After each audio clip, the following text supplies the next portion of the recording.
One of the things that I think every man knows deep down, but can't 100% figure out what it is, you always hear men have to have their purpose. But let me ask you a question. What the heck does that even mean? One of the most common things I encounter when I'm either talking with men or working with them one on one is they go, I want to find my true potential. I want to live my purpose. But the challenge is either number one, they don't have a good idea of what purpose means or what it is in the first place. Number two, a lot of times they feel like maybe they've had it in the past, but they've lost it and they can't seem to get it back. They don't know why. Or number three, they're just completely confused about the whole thing and they feel like they're wasting out on time or they're missing out on life. And it's like it's a cause of stress for a lot of guys.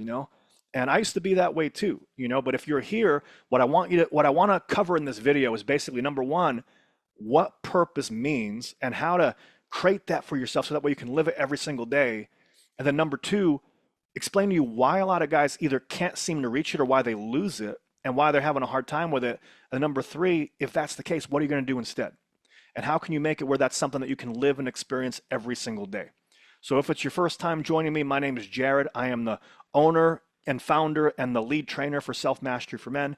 And what I do, this is my passion in life, is to help men really step into who they're meant to be, do the things they want to do, and then have the things they really want to have in their life. Because my whole thing is every man out there knows deep down that there's that version of him that's the real version of him, but he just doesn't know how to let it out.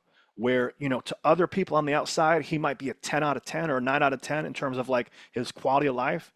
But deep down inside, he knows there's another level. And, at night, he's like, you know what? Other people think I'm doing great. I feel like I'm a 7 or a 6. Like how do I get to that other gear? How do I kick it into gear, get to the next level? And a lot of men that I talk to, they have done personal development for years or decades, and they still don't feel like they've arrived. So why does that happen? Well, one of the things that I love to do is help guys figure that out. But just like many of you out there, this whole purpose thing, that used to drive me nuts too.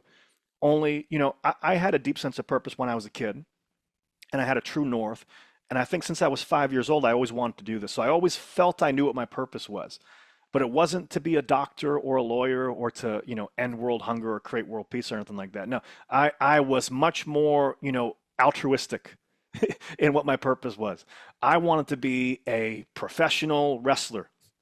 That's right. It wasn't like I wasn't ending world hunger. It was smash people with chairs and jumping off the top rope and doing it in my underpants on national TV. That was the dream right there. That was my purpose. But as funny as it sounds, before you write this off completely, some of you are like, wow, that's really cool, right? I'll tell you more about that some other time. But the reason why I wanted to be a wrestler is because when I was a kid, there was this guy that I used to watch on TV. His name was Mick Foley. Maybe you heard of him. And he was a rags to riches story. He's a famous pro wrestler. And he wrote a book, and it was called Have a Nice Day. And in this book, he was the rags to riches underdog story where everybody counted him out. He wasn't the most popular kid in school. He wasn't the most athletically gifted kid in school, but he had enough heart, enough passion, enough willpower, and he made it all the way to WWE. He main evented Madison Square Garden. He won the World Heavyweight Championship in his hometown. And to me, as a 10-year-old boy trying to figure out what he's going to do, that really stuck with me. And what I want to point out real quick is, you see how there's the vehicle, there's the pro wrestling thing, but then there's the intention behind it, right? I wanted to be a wrestler, but the reason why is because I wanted to go help and inspire people. Because what I thought is, if you're going to make a difference in this world, like I wanted to help people, I didn't know that social media exists, especially when I was 10 years old, right? I didn't know you could do this type of thing. Didn't know personal development existed. Had no clue. I just thought that you do a sport or you get on TV in some way, you become famous in whatever it is that you do, become successful, then you write a book, and then you go do autograph signings, and then you go inspire people and talk about it. That's what I thought I did, or that's what I thought you would do, just like what Mick Foley did. And so I'm 10 years old, and I committed to this thing, and I was very, very set on doing this. And for the better part of a decade, I committed almost every single day to it, especially when I got to be, 18 years old and I could really do it. And I got pretty far too, believe it or not. So I got all the way to WWE, and I was having tryout matches in something called a dark match, where it's like they're watching you to see if they're going to hire you. And not a lot of people get to do this. So this was a big opportunity for me. And it was my mom's birthday, November 25th, 2009. And it's at the hometown arena that I used to go to as a kid, the Dunkin' Donuts Center in Providence, Rhode Island. And I used to be when I was younger, I'd be like, Mom, Dad, I'm going to be in that ring someday. So for them to see me do that on my mom's birthday at the arena is a amazing, once in a lifetime experience. And so I'm backstage, I'm nervous as hell, and I'm putting the water on my head and I'm slapping my chest and doing the whole thing, and they tell me go. And picture this now. So I go through the curtain and I look up and there's 10,000 people in this arena. And they're all staring at the ring and they're all staring at me and I'm like looking at them, and I walk to the ring, and then right there, like right where the camera is, right a little bit underneath, is my mom and dad. And like I said, it's unbelievable. It was surreal to be there. And I had a great tryout, and it couldn't have gone any better, especially with the feedback that I got from all the agents and the talent scouts and all of that and the other guys. So I come backstage, and the head of talent development calls me into the office, and he goes, "Hey kid, come here, come here." And it wasn't immediate, and I went back and forth with him for a couple of different months, and for a few months going back to these shows. But he was talking about potentially hiring me. And it was a few months later, and my hopes are sky high. And he's like, "This is going to be the day we're going to make a decision." So I'm super excited. It's maybe 5 or 6 months later. And they fly me in. I go backstage to the arena, and the head of talent development calls me in and he goes, "Hey, kid, you got everything we're looking for. As long as there's the big show and as long as there's Rey Mysterio, you'll never be the biggest or the smallest." He goes, "I could hire you today and you'd be a star." And I was like, "Yeah, here we go. Let's go. Like, where do I sign on the dotted line?" And he goes, "But I'm not going to do that." And I was like, wait, excuse me? Like, is he messing with me? Is he testing me right now? And like, my whole world just stopped. And he goes, "The reason why is because you hope that I hire you, but you don't own the fact that you deserve to be here. You don't have that confidence. You're missing something called the it factor. You're a great wrestler, but you don't have the it factor. And I don't think we can teach you confidence." And he sent me away.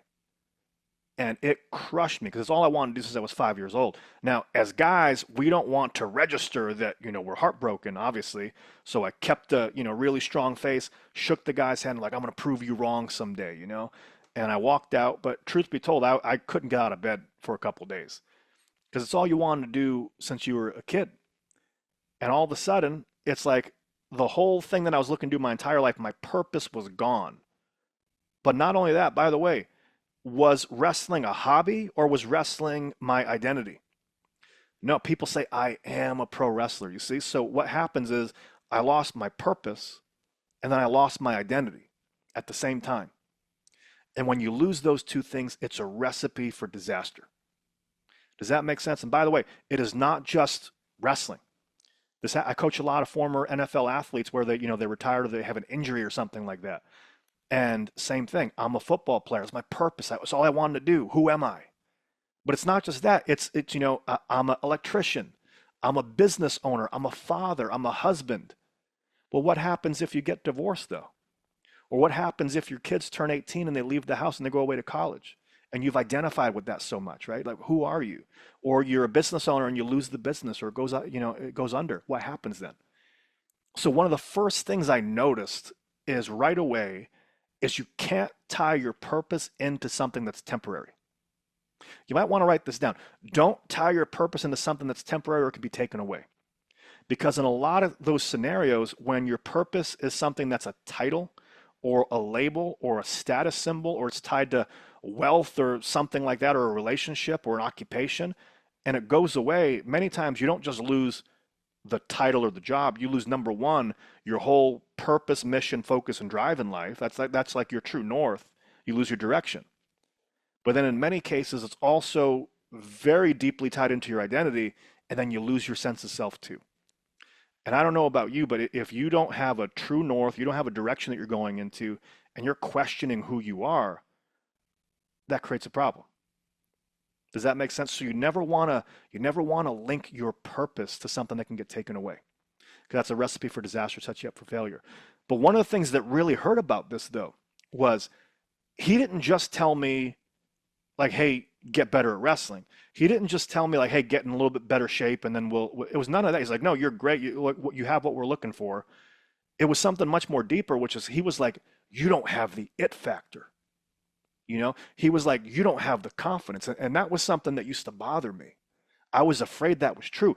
But with wrestling and with a lot of men out there too, by the way, what are all these dating things? It's like how to be confident, how to say the right thing. What's all this masculine coaching out there, right? Here's how to carry yourself the right way. Here's the lines to say. Here's how to pretend that you're confident, right? So what a lot of the wrestling stuff I was doing, it was performing confidence, it was performing masculinity, but it wasn't really me. And if I'm being 100% transparent, I used to be a people pleaser growing up. I used to not be the most popular kid in school. I used to have a lot of self-doubt. And when he said that to me, it was like he was highlighting one of my deepest fears. And I was like, man, because I always thought, like, what's the difference between these guys where they make it versus they don't? And it's not always skill. It's not always talent. It's not always wanting it enough. You know what I mean? You ever see that before where like you have a crush on a girl and you do everything for her and you get her the flowers and you do everything like you think is the textbook right thing to do. And then she goes for who?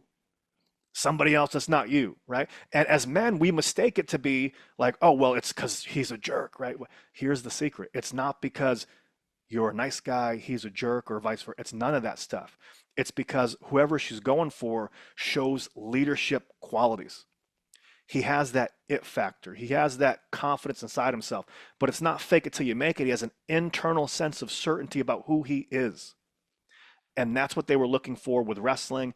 And by the way, that's what people are looking for in life. Whether it's your career, you're getting looked over for the promotion, it's a relationship, you're getting looked over for, dating the girl, or you're in a marriage or a long-term relationship and you're wondering why the polarity or the spark isn't there. It usually boils down to forget the tactics, forget the strategies. It usually boils down to an internal sense of certainty that you're comfortable with who you are deeply, at a deep level. And so when people tell me a lot of times, like there's a version of me that I know is the real me, but I just can't let it out. What they're saying is they know there's a version of him that can really let it rip if he would just got rid of all the conditioning.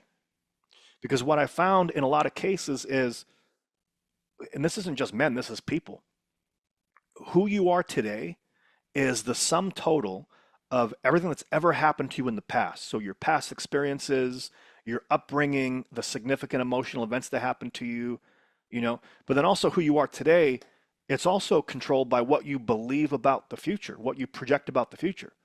Because with a GPS, even though you might be here and now in the current location, you're not going anywhere unless you have what? You need a destination.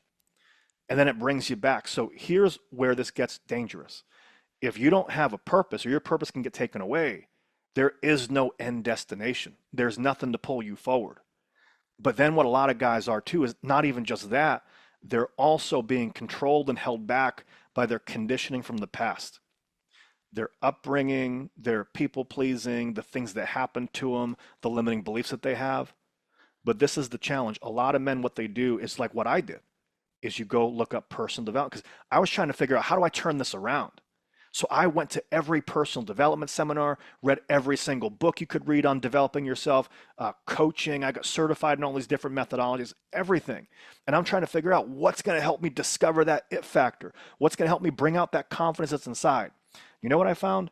It's not a technique. It's not a tactic. It's not something you do. It's not fake it till you make it confidence or anything like that. What it is it's changing your sense of self from the inside out at the unconscious level. And I'll explain to you what I mean. And then, if it's too much for just this one video, keep watching my content here. I'm going to go deeper into the subject and this topic, so that way you can like watch these in bite-sized chunks. But what I found, and this is what happens, men or humans in general, we said who you are today is your conditioning from the past. People let their environment and their conditioning from their early childhood, who they surround themselves with, the town they grow up in, the environment they grow up in, they let that start to control their habitual behavior, and they do like what they've observed, or that just becomes like a never-ending loop or a cycle, or becomes your unconscious autopilot. And then so your environment controls your habits and what you do, but then also your environment controls what you believe you have access to, your resources. So I don't have the right education. I didn't grow up in the right town. I was never good with social situations. I never good with money. So it creates what you think you have access to. But if you grew up in a different location, totally different thing. You grew up with a different family, totally different thing, right? It's like nature versus nurture.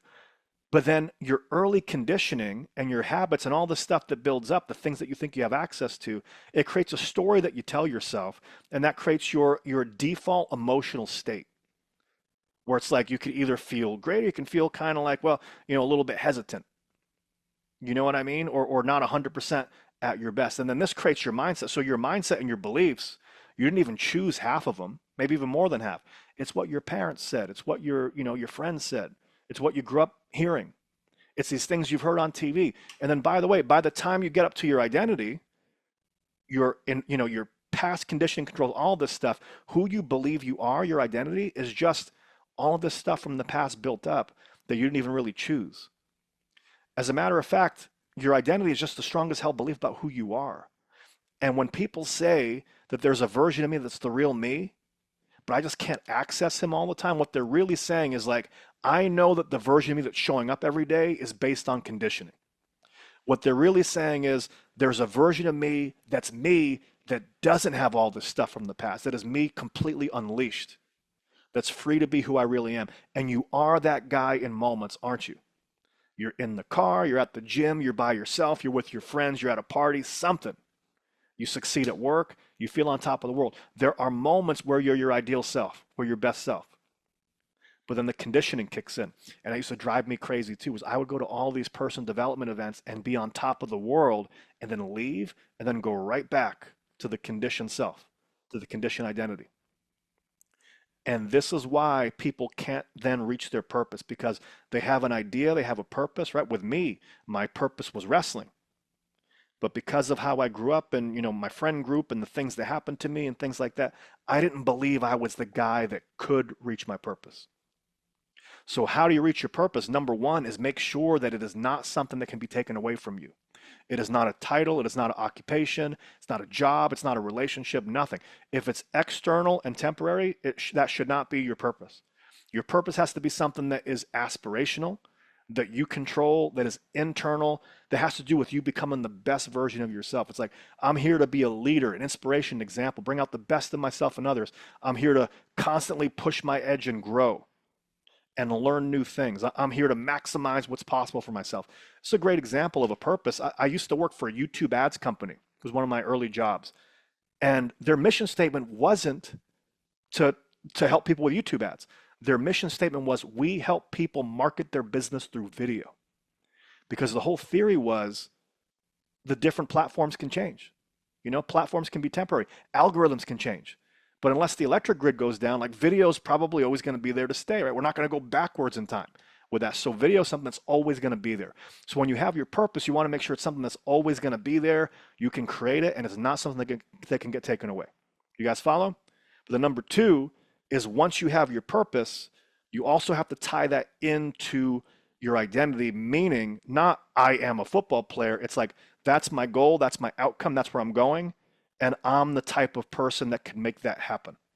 Because a lot of times people have a goal, outcome, purpose, mission, something that's aspirational, but they're like, well, a part of me thinks I can do it, but a part of me doesn't really believe because I'm, a little bit self-conscious, right? If you have that split in your identity, or you don't fully own it in the identity, you're going to have a really hard time reaching it. So you want to condition the identity of who's going to make that happen automatically.